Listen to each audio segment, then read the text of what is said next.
All right, now to do it on your own. So one of the things we're going to look at is first try to think about what does a graph look like. So when you were doing P2 handout, P2A, hopefully you saw this exercise example 1. So think about it. What will it look like? So without knowing exactly each data value, we want to understand for something, for all the situations, what will the graph look like? So the idea of this is to match the letter A through G with the corresponding graph and then identifying whether the variable is quantitative or categorical. So for example, in A, the point values of letters in the board game Scrabble. And if you went through it, hopefully you went through and try to think about all the graphs and what they would represent. And for this one is graph number 1, the point values of letters in the board game Scrabble. And the explanation is because the values are regularly spaced. Point values are also whole numbers, and most letters are worth only a few points. Some of you may have counted them all and saw that there were 26 points corresponding to 26 letters, so it must be Scrabble. But we want to think about what our possible responses are.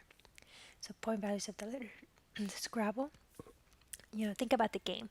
So most letters are worth 1 point, and there are a few letters being worth 3 points, 4 points, 5 points, and then there's only really a couple letters that have really high values. So the high values are over here, like Q and Z and the letter X. Those have really high point values, but most of the letters are in the low end, with a lot of them having a 1 point. So then when you look at prices of properties on the Monopoly game board, then think about what does Monopoly look like? And if you haven't played Monopoly in a while, that might be hard to picture what all the properties cost. But the prices are pretty evenly spaced out from low to high, and there's only a few with the same prices. If you look at C, jersey numbers of San Francisco 49ers football players in 2017, what will that look like? So if you're recording the jersey numbers of San Francisco 49ers players, are you going to have a lot of repeats or almost no repeats? So if you think about the jersey numbers are representing each player, you really don't want a lot of the same numbers. If you're watching TV and you're watching the football game and they say player jersey number 5 and there's 10 fives, well, which one? So if you plotted the jersey numbers, what will that look like? And same thing for D. Weights of rowers on the 2016 U.S. men's Olympic team. Now here you have to know a little bit about rowing as well. So what does a rowing team look like? And so you have two categories of people in the team, right? You have the lightweight and the heavyweight. So where are they located? If you think about the boat that they're rowing, where are these players located? And how many of each do you have? Do you have more lightweight people? Do you have more heavyweight people? And so think about if you were plotting their weights on a dot plot, what will that look like? E, blood pressure measurements for a sample of healthy adults. So the key word here is healthy. If people are healthy, what do you expect their blood pressures to be? Hopefully all around the same, right? If everyone's healthy, blood pressure should be normal. There might be some outliers, but not many. And everyone should be about the same, maybe centered somewhere. Quiz percentages for a class of statistics students, and the quizzes were quite straightforward for most students.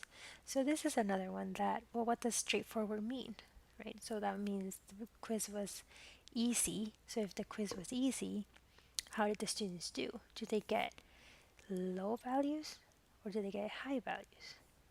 They will probably get high values, right, if the quiz was straightforward. And lastly, G, annual snowfall amounts for a sample of cities around the US. So if you think about the US, do most cities get a lot of snow? If yes, then you have high dots over here because a lot of cities get snow, or do most cities not get a lot of snow, or is it evenly spread out? So that's what I want you to think about. So going through them, the one was Scrabble.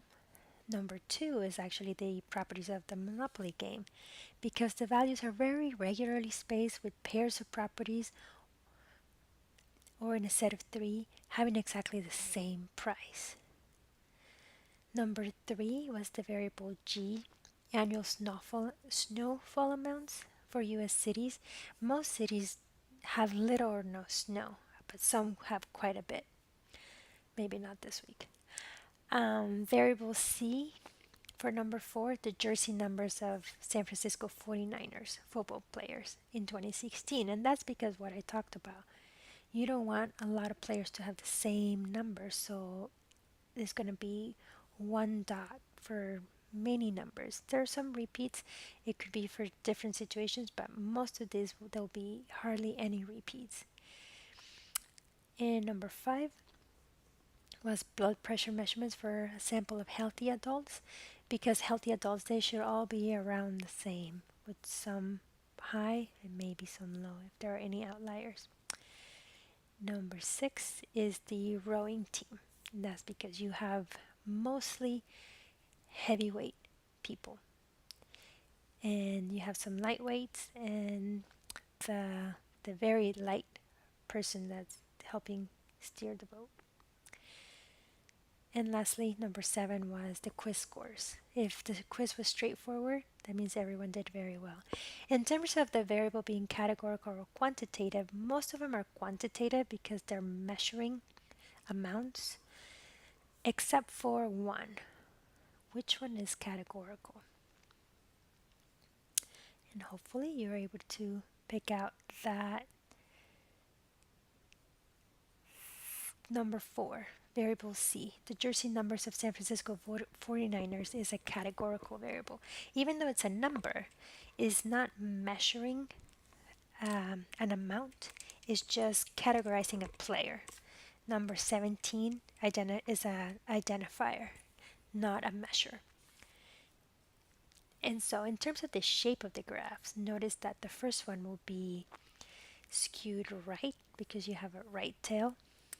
This one will be, looks slightly symmetric, could be considered bimodal because you have ones a lot and you have twos a lot. So that will be an example of a bimodal. Number three is also skewed right. You have most of the data on the left, and then it slopes down to the right. Number four, you could say slightly uniform because most of it is the same. If you were going to do a histogram for this, it will look mostly like one box all the way through. Number five, this is symmetric. It looks very, you could almost draw a bell curve in here. So it's very symmetric. Number six and number seven are skewed which way? Which way do their outliers lie? Which way? That's a slope down. These are skewed left. Most of the data is to the right, but there are outliers to the left. It curves down left. And that's how you can tell the shape of a graph.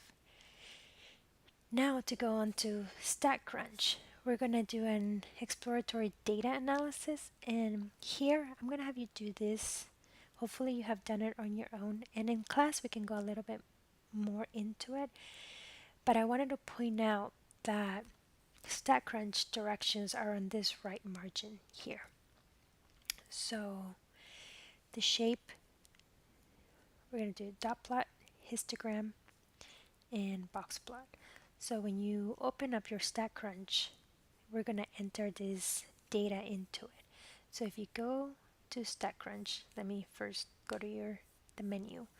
So once you log on to StatCrunch, you should be at this page. And what you're going to do is you're going to open StatCrunch.